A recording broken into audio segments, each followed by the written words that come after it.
ارزوم کے شمال میں آرمینیائی سطح مرتفع سے، جبکہ مراد جھیل وان کے شمال میں کوہ ارارات کے جنوب مغرب سے نکلتا ہے۔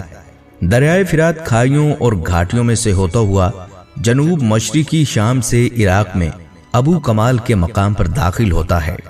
دریائے فرات جنوب مغربی ایشیا کا سب سے لمبا دریا ہے اور اس لیے دجلہ سے بھی لمبا ہے۔ ترکی میں اس کی پیدائش سے لے کر عراق میں اس کی تکمیل تک اس کی لمبائی تقریباً 2.8 کلومیٹر بتائی گئی ہے، جو شام کے کچھ حصوں میں سے گزرتی ہے۔ یہ دریا بصرہ کے شمال میں عراق کی طرف جنوب مشرق کی طرف بڑھتا ہے، جہاں یہ دجلہ سے مل کر شط العرب بناتا ہے، جو بالآخر خلیج فارس میں جا گرتا ہے۔ چند دریا اسے کھلاتے ہیں۔ شام میں صرف سجور، بلیغ اور جبور ہی معاون دریا ہیں، جو بعد میں زیادہ سے زیادہ مایع خارج کرنے میں سب سے اہم ہیں۔ پوری تاریخ میں اسے نیلے سونے کے نام سے جانا جاتا رہا ہے اور ہزاروں سال سے زندگی کا ذریعہ رہا۔ اس کے حاشیے پر تہذیبیں موجود تھیں جو آج بہت کم لوگوں کو یاد ہیں۔ ترکی میں اس کی پیدائش کے بعد سے دریا کا حجم سال بہ سال کم ہوتا جا رہا ہے۔ دریائے جبر کے ساتھ اس کی اہم معاون دریا یہ مسلم، عیسائی، کرد، ترکمان اور یہودی عرب شہروں کا مقام رہا ہے۔ اس علاقے میں قدیم ترین تہذیب کا ڈیٹا ملتا ہے۔ فرات دجلہ کی طرح پانی کا ایک خاص جسم ہے، کیونکہ یہ ایک بڑے بنجر علاقے کے درمیان سے بہتا ہے۔ تاہم دریاؤں کے درمیانی علاقوں میں پانی اور اس کے اثر و رسوخ کی وجہ سے ایک زرخیز زون تشکیل دیا گیا ہے، جو کہ تاریخی خطے کا حصہ ہے، جسے زرخیز کریسنٹ کہا جاتا ہے۔ ناظرین، اس دریا کے کناروں پر ایک بہت بڑی تہذیب آباد تھی، جسے بابل کی تہذیب کہتے ہیں۔ اس کے ایک طاقتور بادشاہ بخت نصر نے یروشلم شہر کی اینٹ سے اینٹ بجا دی تھی، یہودیوں کا قتل عام کیا اور جو کوئی ہنر مند تھا اسے غلام بنا کر اسی فرات کے کنارے لا کر آباد کیا۔ یہودی اپنی عبرانی زبان میں اسے پرات اور عربی الفرات کہتے ہیں۔ یہ دریا ترکی سے گزرتا ہوا عرفہ کے شہر کے پاس شام کے علاقے میں داخل ہوتا ہے۔ عرفہ وہی شہر ہے جہاں سیدنا ابراہیم علیہ السلام کو نمرود نے آگ میں پھینکا تھا اور آگ اللہ کے حکم سے سرد ہو گئی تھی۔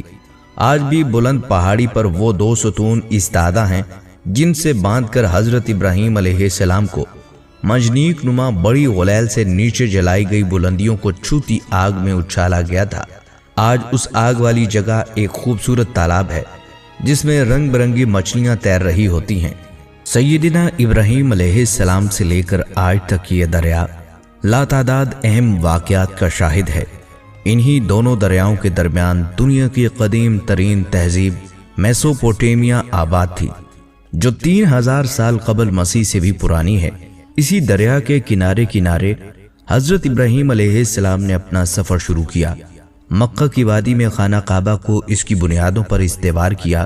سیدہ ہاجرہ اور حضرت اسماعیل علیہ السلام کے حوالے یہ مقدس سرزمین کی اور خود یروشلم میں چلے گئے، جہاں آج بھی الخلیل میں ان کا مزار ہے۔ اس پورے سفر کے ہر شہر اور علاقے کو یہودی مقدس مانتے ہیں اور اسے واپس حاصل کر کے آخری زمانے میں قائم ہونے والی عالمی یہودی سلطنت میں شامل کرنا چاہتے ہیں۔ اسی فرات اور دجلہ کے درمیان واقع ڈیلٹا میں قادسیہ کی جنگ ہوئی تھی، جہاں اپنے زمانے کی عالمی قوت ایران سیدنا عمر فاروق رضی اللہ تعالیٰ عنہ کے زمانے میں عرب کے بادہ نشین مفلوق الحال مسلمانوں کے ہاتھوں ذلت آمیز شکست کا شکار ہوئی تھی۔ یہ دریا جو شاید ابتدائے آفرینش سے بہتا چلا رہا ہے، گزشتہ 1 صدی سے ایک مسلسل کشمکش اور قوت و طاقت کی مٹ بھیڑ دیکھ رہا ہے۔ یہ کشمکش اس وقت سے شروع ہوئی جب اس کے کناروں پر موجود میدانوں اور صحراؤں میں تیل دریافت ہوا۔ شام میں دیر الزور کے تیل کے چشمے دریائے فرات کے دونوں کناروں پر واقع ہیں۔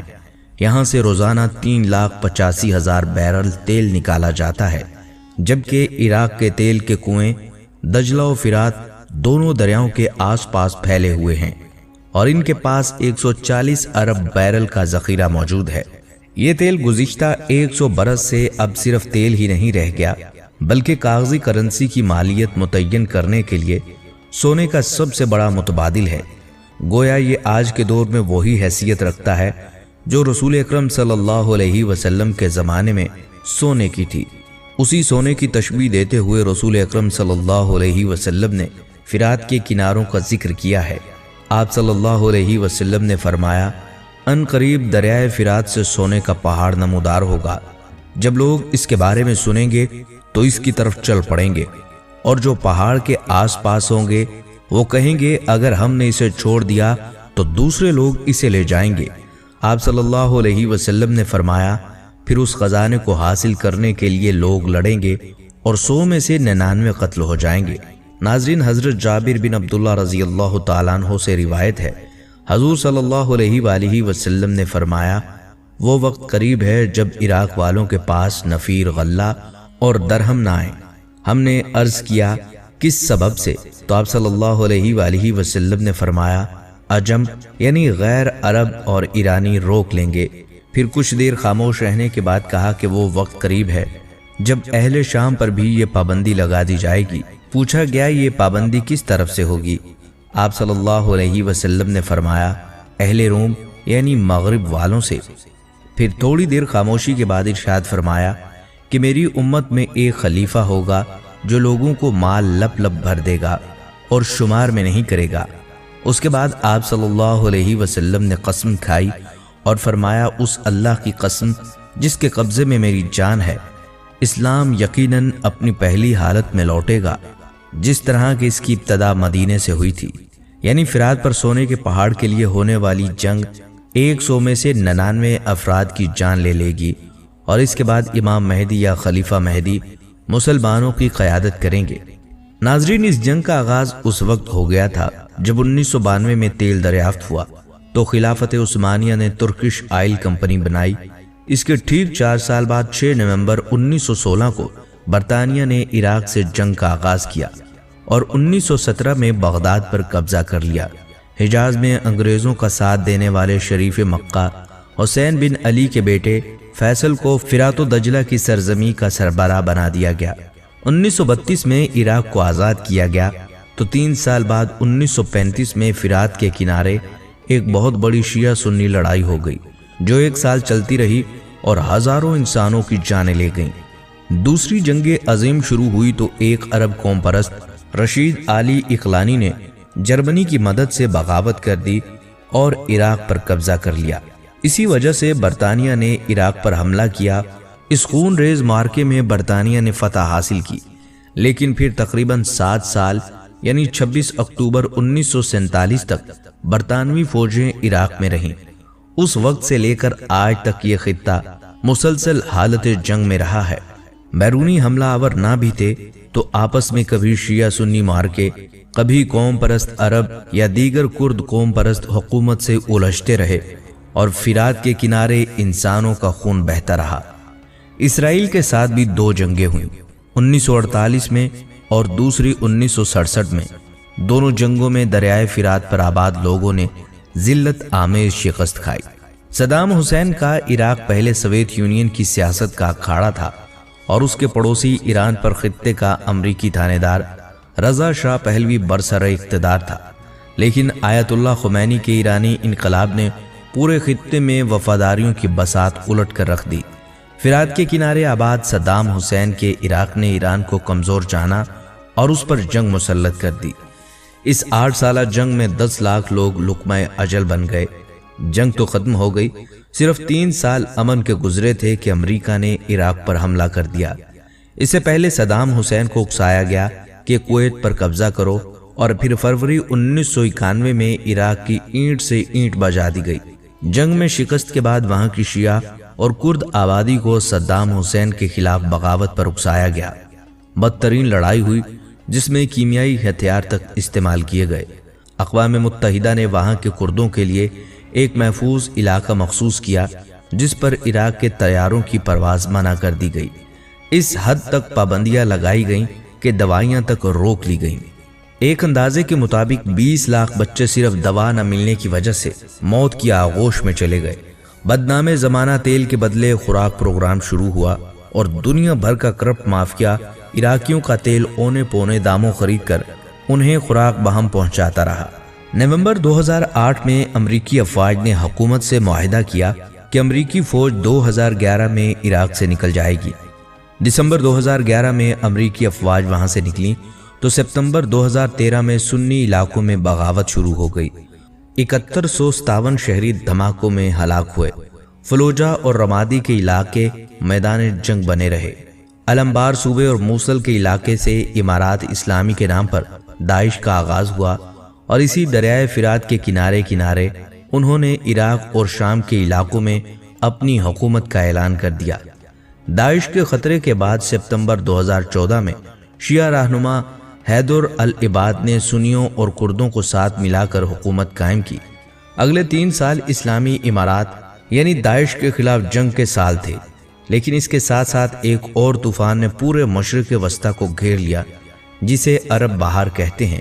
یہ آزادی، جمہوریت اور حقوق کی جد و جہد کے نام پر عرب ممالک پر قائم کی گئی دہائیوں کی آمریتوں کے خلاف ایک تحریک تھی جو تقریباً ہر ملک میں اچانک اٹھ کھڑی ہوئی۔ گزشتہ 10 یا 11 برسوں میں یہ سرزمین مسلمانوں کے خون سے رنگین ہو رہی ہے۔ دمشق سے حلب، ادلب، رقہ، موصل، بغداد، فلوجہ، ہر جگہ بشار الاسد کے مقابل عرب جہادی گروہوں اور ایرانی سرپرستی والی ملیشیاؤں کے درمیان ایک جنگ برپا ہے۔ 60 لاکھ لوگ ہجرت کر کے دنیا بھر کے ممالک میں بے یار و مددگار پڑے رہے۔ لبنان کے بیروت سے لے کر ایران کے سرحدی علاقے اردبیل تک یہ خطہ آج ایک بہت بڑی جنگ کی آنکھ میں جھونکا جا چکا ہے، جس کا اشارہ رسول اکرم صلی اللہ علیہ وسلم نے فرمایا تھا۔ قاسم سلیمانی کی امریکیوں کے ہاتھوں شہادت بہت بڑا واقعہ ہے۔ یہاں شہید اس لیے کہ ہر وہ فرد کو شہید تصور کیا جاتا ہے جو اس وقت کفر کی سب سے بڑی طاقت امریکہ کے ہاتھوں مارا جائے۔ ناظرین، جون 2022 میں ایک خبر آئی کہ عراق میں آب و ہوا کی تبدیلی کے سبب دریائے دجلہ کے خشک ہونے سے 3500 برس قدیم بستی دریافت ہوئی ہے۔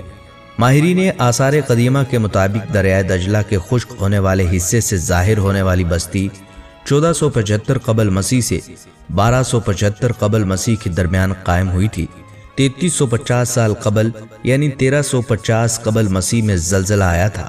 شاید یہ دنیا کا سب سے پہلا میٹروپولیٹن شہر بابل تھا۔ میسوپوٹیمیا اب عراق بن چکا ہے، لیکن بابل کھنڈر بن چکا ہے۔ بغداد سے 100 کلومیٹر دور دریائے فرات کے کنارے واقع یہ انسانی تاریخ کا پہلا شہر تھا جس کی آبادی 2 لاکھ سے بھی زیادہ تھی۔ یہ سلطنت بابل اور قدلانی سلطنت کا دارالحکومت تھا۔ 4000 سال قبل مسیح کی تحریروں میں اس شہر کا تذکرہ ملتا ہے۔ ناظرین، اب آپ کو آگاہ کرتے چلیں کہ ترکی میں پچھلے کچھ عرصے سے سونے کے ذخائر دریافت ہونے کی خبریں آ رہی ہیں۔ 22 نومبر 2021 کو ترک نیوز ایجنسی انادولو نے سونے کے ایک بڑے ذخیرے کی دریافت کی خبر دی جس میں 99 ٹن سونا ہونے کا امکان ظاہر کیا گیا ہے۔ اس کی مالیت 6 ارب ڈالر تک بنتی ہے جو کئی ممالک کے GDP سے بھی زیادہ ہے۔ سونے کا یہ ذخیرہ وسطی مغربی علاقے میں دریافت ہوا ہے۔ ترکی کی ایک کھاد بنانے والی کمپنی گیبریڈا کے سربراہ فارن پائروز کے مطابق اس ذخیرے کی اگلی 2 سال تک کان کنی کی جائے گی جس کی پیداوار سے ترک معیشت کو بڑا سہارا ملے گا۔ اس سے پہلے سمندر میں ترکی نے وزارت توانائی اور قدرتی وسائل نے کہا تھا کہ ترکی نے 38 ٹن سونے کی پیداوار کے ساتھ بڑا ریکارڈ توڑ دیا ہے اور اگلے 5 سال میں سونے کی سالانہ پیداوار 100 ٹن تک بڑھانے کا ہدف مقرر کیا ہے۔ اس خبر کے سامنے آنے کے بعد ایک بار پھر آپ صلی اللہ علیہ وآلہ وسلم کی پیشگوئیوں کا ذکر ہونے لگا ہے کہ کہیں ترکی کو دریائے فرات سے سونے کا پہاڑ تو نہیں مل گیا۔